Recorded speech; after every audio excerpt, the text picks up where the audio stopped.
Well, hello again. This is GPS, and we just want to welcome you back to our show, and we're going to go quickly right into it.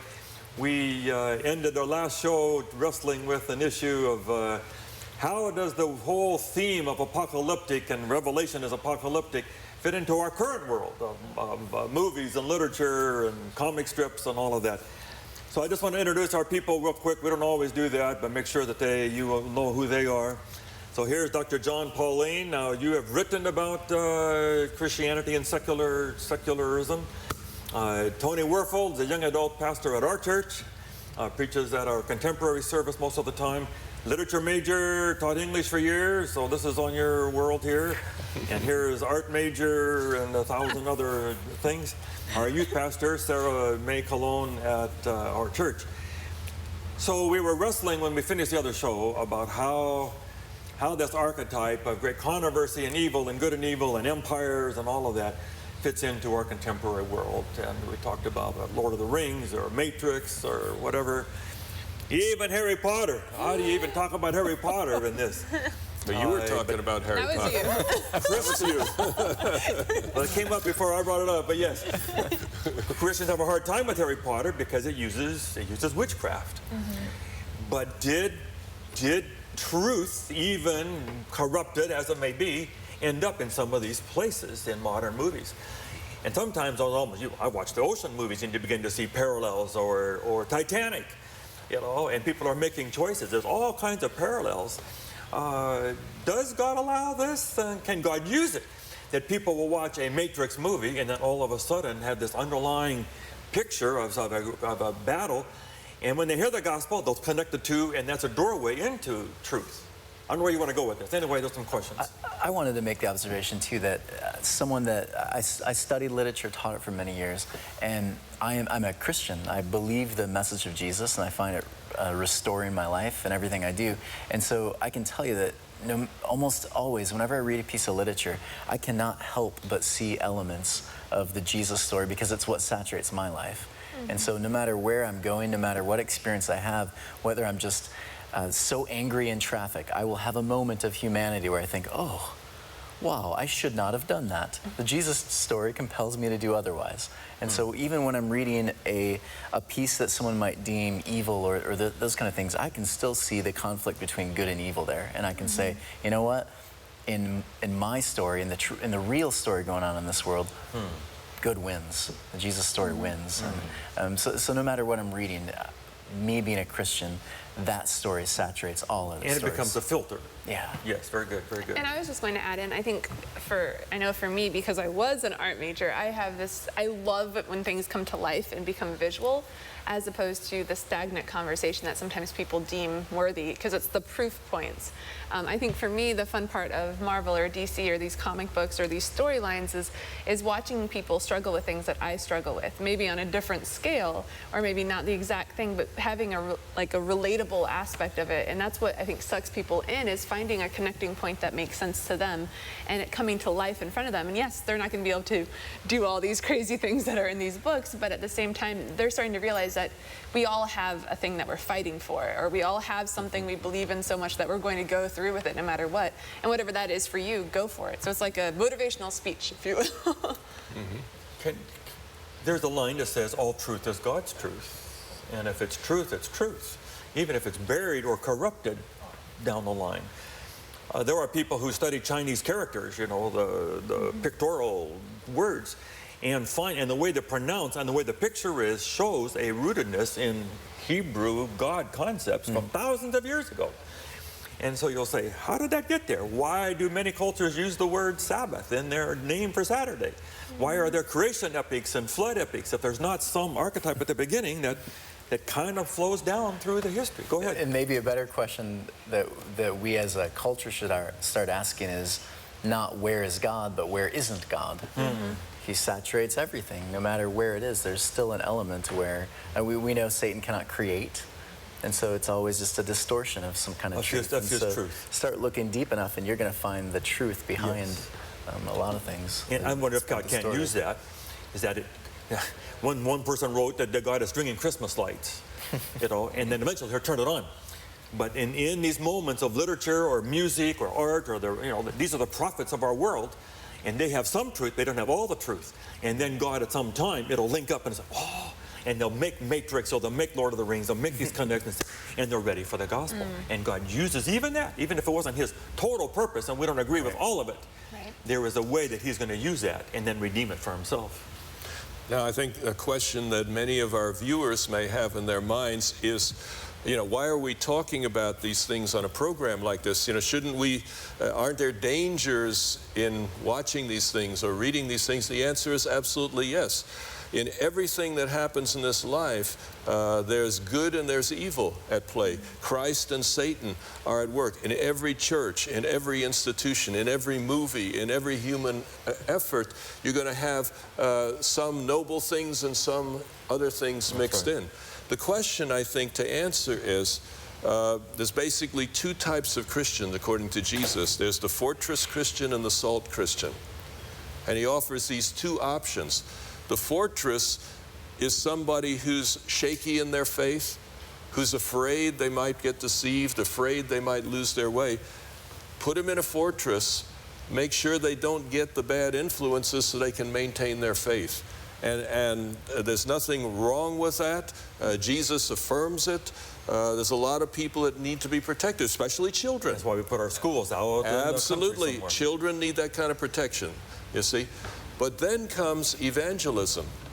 Salt is going out into the world and influencing it, and that's dangerous business. Evangelism's a two-way street because you can learn as well as teach. Yes, yes. And so if you want to impact the younger generation, you need to know where they are. You need to understand what they're thinking. And these stories give us clues into what they're thinking, and to the degree that one can relate to that. And you say, well, but even that, you're encouraging people to go the wrong road. Let me tell you, I was in Singapore, and I was asked on 5 minutes' notice to speak to 50 early teens about Revelation. Oh, good. What are you going to do? And what I simply did was walk in there. I says, okay, what are the 3 movies that most closely relate to the themes of the book of Revelation? Great day. And I asked the kids if they'd seen those 3. Every hand went up. These were Christian kids in a church. So the reality is, if you want to reach those kids, is that that's the world in which they're thinking.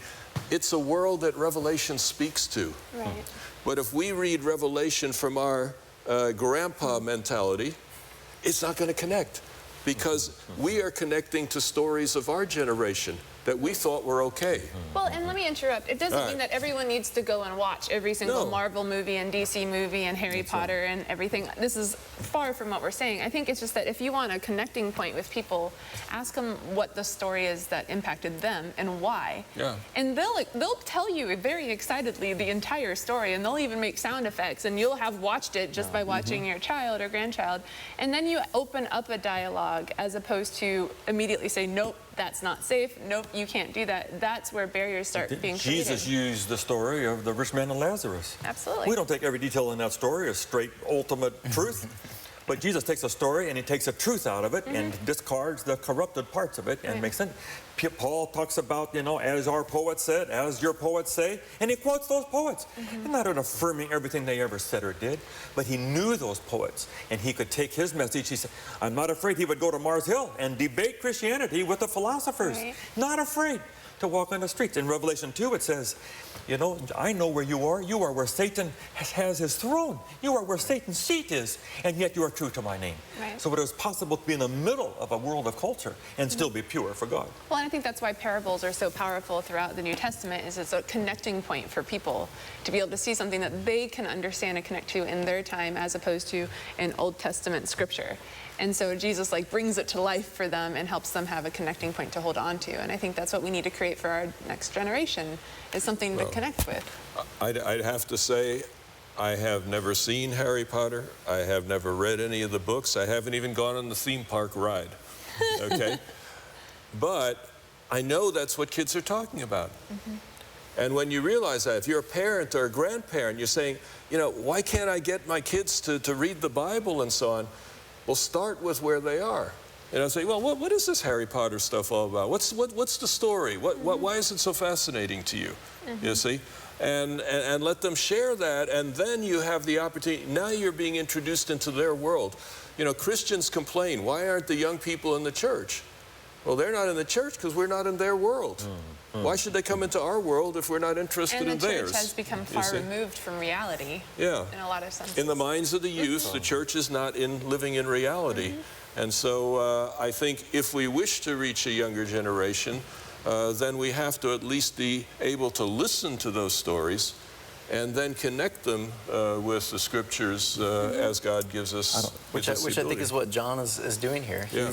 He's not speaking about something that is far off or something in the past. He's speaking about things that are presently happening right there. Emperor Domitian, he speaks many different times all throughout the book of Revelation. You can see he's almost poking fun at Domitian, or maybe not poking fun, but bringing up little critiques of the empire. And, We just talk about the beginnings of a video ministry like this, like LLBN. Have you seen where the arguments were against Faith for Today and Westbrook Hospital? Right. That's our first TV show where they had little small dramas from Westbrook Hospital with William Fagel. The criticism that they went through was vehement. It's to say, how can you, as human beings, portray religion and use this evil medium in order to reach the gospel? And Bill Fagel had to say, all the Bible is story and imagery and sanctuaries and smoke and scenes and things. That's what's in the Bible. And we're just putting it on a screen. It seems archaic today, but that back in that debate, I've seen the debate that they were accusing him, and they had to make answers. Wow. That this is okay for actors to act Jesus and to act these things out. Very controversial 50 years ago. Yes. Well, shall we go on? Let me make one comment about what Tony was saying there. If I can find verse 18, it says, well, back to verse 17. Jesus, when I saw him, John is saying, I fell at his feet as though dead, but he laid his right hand on me, saying, fear not, I am the first and the last, and the living one. I died, and behold, I'm alive forevermore, and have the keys of death and Hades. Okay, now, this is an introduction to the Jesus story, and it calls Jesus the first and the last, the one who has the keys of heaven and hell. He's the one that came down from heaven. He knows what hell is all about. The interesting thing is there was a goddess in Asia Minor, and this goddess was named Hecate. And Hecate was the goddess of revelation. She could go up to heaven and go down to hell and report back on what she learned there. In other words, she was communicating the big story of good and evil to people. She was called the first and the last, the beginning and the end. She had the keys of heaven and hell. So right here, John is portraying Jesus in a language that would have been readily recognizable by the original audience. What is he saying? To the pagan, he's saying, this Hecate, whom you worship, he said, is really Jesus is what you're looking for. Nice. You're trying to find, with Hecate, you're trying to find meaning for life, you're finding purpose, you're trying to find your place in God's universe. You won't find it there, you'll find it in Jesus. So he was making an appeal to Jesus from the midst of a context which they would know simply by living in Asia Minor. Great. And the emperors of that time as well, their titles, Son of God.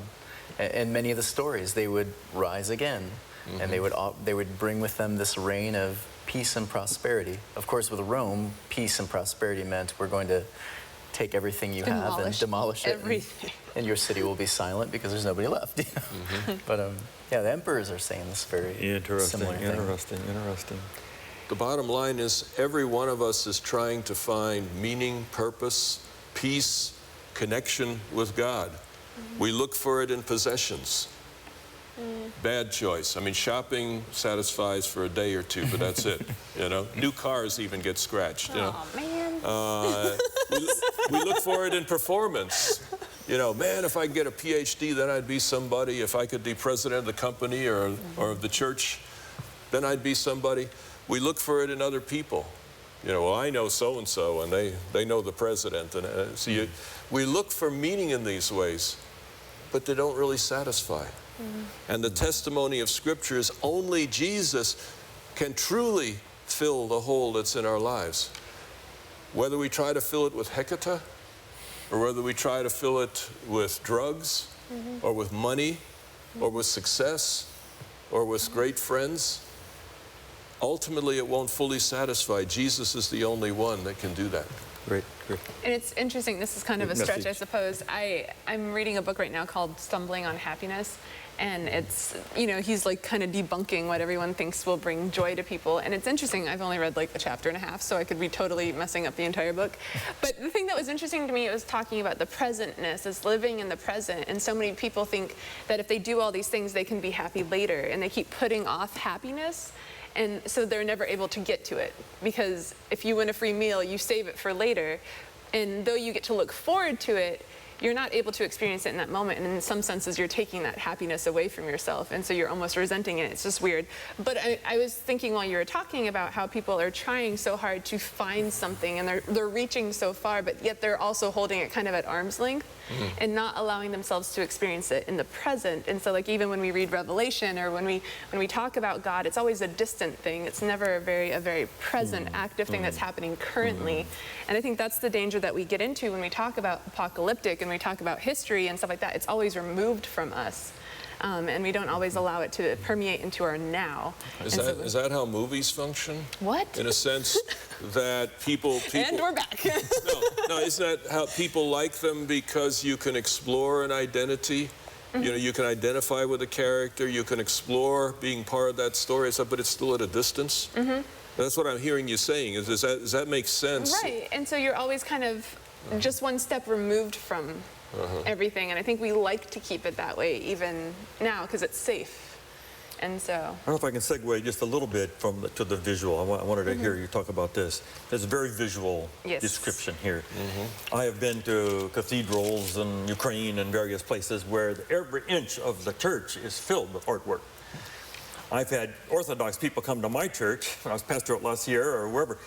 Where's the art? They couldn't function with just the soberness of severity of no art to help you worship. Are we able to worship God without some visual? You know, we have Michelangelo, or we have Jesus in a white robe, and Nathan Green paintings, or whatever. Or here's visual. John turns around and he sees and he describes this visual. And is that an idol of its own, or are we stuck? That's all we're going to have is some picture of Jesus. go ahead. Go ahead, jump in, Art lady. Well, and everything good and evil is at work. You know, and that's true of art as well. It can lift us up to God, or it can pull us away to Satan. So I've been to Eisenheim altarpiece and these kinds of things. You just don't want to move. It's just so mesmerizing. But I think that's part of it is that people are so drawn to something that isn't completely explained to them. Like if you give a right answer, this is partly why I'm not good at math. I like the process of math, but then I get to the end and I'm like, well, that's that, you know, and I have nowhere to go with it. And some people that's good for them, but for me it's incredibly bad. And so for me, I like the interpretation process. I like the ability to grapple with an image and try to make it look like it is in your head. And like you hear these words and it describes something and you're like missing pieces though. You're missing the nose, you're missing, you know, what the chin looks like. And so suddenly you're trying to work on something that's not complete that gives you a creative freedom to go along with it. And I think that there's beauty in that experience of finding the descriptive to kind of jar you into a different reality. But is there a risk that we have a hard time connecting with them because all we've seen are pictures in white robes and in a culture of 2,000 years ago? And so people say, where's basketball? Where's money? Where is life? I think that's where people misinterpret art, though, is they try to come up with a final answer and then they hand it to someone and say, you have to experience it the same way. And the other person's like, and this is why I hate, you know, Renaissance art. But does it keep religion irrelevant because it's so old in another world that's foreign to my kids and whoever else? You were going to say something. Well, the fascinating thing is Revelation 1:12-16 is visual, but can you really picture it? No. You know, there's been artists through the centuries that have tried to picture the scene, but there's elements of it that, I mean, it's visual, but you know, the sword coming out of his mouth, how do you Just picture creepy. that? It's just creepy. Well, you know, and it's a sharp two-edged sword, and the hair's white like wool. White as snow, visualize you know. that. So does John Yes. want you to see a picture, or does he not want you to see a picture? What does he want you to I see? think as you go through the book of Revelation, sometimes things are harder and harder to visualize as such. It's visual, but it's saying, if you really see the picture here, you didn't get it. That there's something more going on here. Before we finish, because we're going to come to the end again here, I want to wrestle with this thing of what did this mean to John? And my background is the story of Mary in the garden on the resurrection morning. When Mary sees Jesus, she hadn't seen him for 2 days. It's only 2 days from cross to resurrection, and she doesn't know who he is. Why didn't she recognize someone she just saw hanging on a cross 2 days ago? That's one of my favorite passages in Scripture. That's why I in the looked at Gospels. you. I was like, I think it's so beautiful because what she says is, she says, "Oh, I thought you were the gardener," Yes. which I think is our author giving us something really profoundly beautiful. Here, she's saying, you're the gardener. You're the second Adam. You're the one that puts it all back on track again. You're the one that brings us back to repair. I thought you were the gardener. Where something was broken in the first garden. Yeah. Now it's fixed. You're the gardener. I thought you were the gardener. I think it goes much deeper than just a miscommunication or a misconception of, oh, you look like a gardener. I think it's the author is telling us something really deeply profound here. But why didn't she recognize him? Go back to that a little further. I appreciate your point, and that's good stuff. What is it different? What was different about him that she didn't recognize him 2 days later? You're the super nerdy one. What's the real answer? Well, I've always simply thought her eyes are blinded with tears. I mean, when somebody is just absolutely broken down in sorrow, you don't see clearly. You know, so I'm not sure. Perhaps think it's more than Jesus that? was a little bit different. You know, this is his glorified body. And, That's where I wondered. He's dying, you know, he was scared, he recoiled from the cross, he begged people to pray for him. Now he's got all the sins of the world, he can't feel the Father anymore, he's separated from the Father. He wonders if this will do any good. He has the demon saying, you'll never see your Father again. All those questions are there. And he stays with it, and he shouts out, it is finished, I did it, I stayed until the end. Now he wakes up. That's the proof that it worked. This worked. I said I would die, 3 days later I would come back, and he did it. And he is so affirmed in that, and so like this picture, that Mary doesn't even recognize him. so Jesus comes out of there, yes, oh, hi, Mary. in a sense, Yeah. that he is he's the victorious one who just won the game. Yeah. You have all this doubt. You can imagine how some of these players feel like, you know, when they, you know, the Golden State Warriors, as we tape this, you know, just lost. They're down 3-1. And there's self-doubt. After 73 wins in a season, are we a special team or are we not? Are we going to win? And the question is, are we good enough or are we not good enough? And Jesus finally answers the question. It was good enough what I did did you glory. I did do this. And John gets to see that side of Jesus. Go ahead. Well, no, I was just going to say, I mean, but even if you look at it, like if you read the story linearly, she's not expecting to see him walking around. She, you know, so if I were to walk, if I was, you know, in Tanzania walking down the street and suddenly Uncle John walks past me, I'd probably be like, huh. You know, like, because I wouldn't be. He doesn't fit here. Like, I'm like, That's you're not good. supposed to be here. Where am I right now? And who That are is so you? good. And so, like, if I'm not looking for the risen Jesus, I would guess, wow, you look just like, are you the gardener? And almost be like, you look just like my Uncle John. And I'm like so excited to see you. And I would probably talk to the person just because of the weird doppelganger effect. But like, I think that's, for me, if I were to interpret it, I mean, I'm not expecting to see. That is such a good point. I never thought of that. Great point. Yeah. Go ahead. And for the early church, this idea, he holds the keys to Hades. Yeah. This is resurrection, church. Mm-hmm. This is a group of people who are afraid our faith could die. This very movement well, what's going to happen? Are we going to assimilate with Rome completely, or is the Jesus movement going to continue and grow like he promised it would? Right.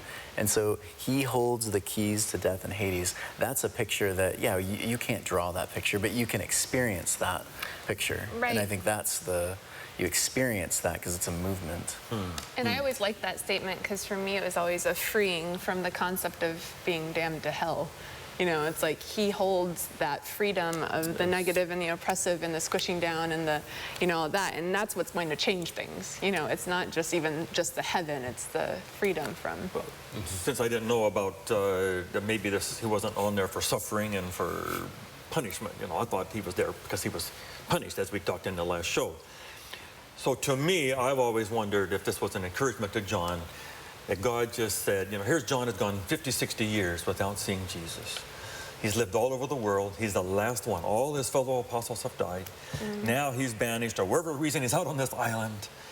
And you wonder, have I made the right choice? Did I do wrong here? And all of a sudden, here comes back a vision of Jesus. He says, I was in the Spirit, and I hear a voice, and I turn, and it's him. It's him. And he sees him, and he describes this incredible, not the crucified, not the wondering if this is going to work, not the one with all the sins on, not the one in the battle, whipped and up all night, and the disciples run away and all of that. It's the one who made it, who triumphed at Christ. It's like the Mount of Transfiguration. It's a preview, and we get to see it because John got to see it. I wonder what this meant to him. On an island, writing this book. And he said, before we go to the beast and all the other things, let's start with Jesus. I don't know if that makes any sense, but that's the preacher in me. Yeah, but I mean, even if he wasn't exiled, that would still be a beautiful thing because he's been going through persecution. He's been having a really rough life. And to know it's worthwhile, whether he's on vacation or not, it's still pretty cool, you know? Like, that's I've had people had these near-death experiences, and they're just thrilled. Right or wrong, vision or whatever it is.